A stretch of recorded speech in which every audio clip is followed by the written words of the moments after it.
এবং আমি তোমাকে আমার নিজের জন্য মনোনীত করেছি। তুমিও তোমার ভাই আমার আয়াত সমূহ নিয়ে যাও এবং আমাকে স্মরণ করার ক্ষেত্রে কোনরূপ অলসতা করো না। তোমরা দুইজন ফেরাউনের নিকট যাও, কেননা সেই তো সীমালঙ্ঘন করেছে। তোমরা তার সাথে নরম কথা বলবে, হয়তোবা সেই উপদেশ গ্রহণ করবে অথবা ভয় করবে। তারা বলল, হে আমাদের রব, আমরা তো আশঙ্কা করছি যে সে আমাদের উপর বাড়াবাড়ি করবে অথবা সীমালঙ্ঘন করবে। তিনি বললেন, তোমরা ভয় করো না, আমি তো তোমাদের সাথেই আছি, আমি সব কিছু শুনি ও দেখি। সুতরাং তোমরা দুইজন তার কাছে যাও, তারপর বলো, আমরা তোমার রবের দুজন রাসূল।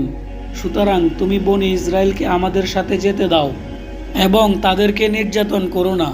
আমরা তোমার কাছে এসেছি তোমার রবের আয়াত নিয়ে, আর যারা সৎপথ অনুসরণ করে তাদের প্রতি শান্তি। নিশ্চয় আমাদের নিকট ওহী প্রেরণ করা হয়েছে যে আযাব তো তার জন্য যে মিথ্যা আরোপ করে এবং মুখ ফিরিয়ে নেয়।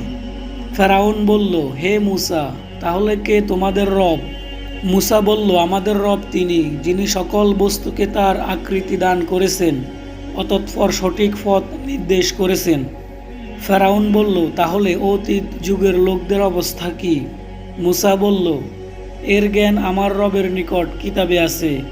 আমার রব বিভ্রান্ত হন না এবং ভুলেও যান না, যিনি তোমাদের জন্য জমিনকে বিছানা বানিয়েছেন এবং তাতে তোমাদের জন্য চলার পথ করে দিয়েছেন, আর আসমান থেকে তিনি পানি বর্ষণ করেন, অতঃপর তা দিয়ে আমি বিভিন্ন প্রকারের উদ্ভিদ উৎপন্ন করি।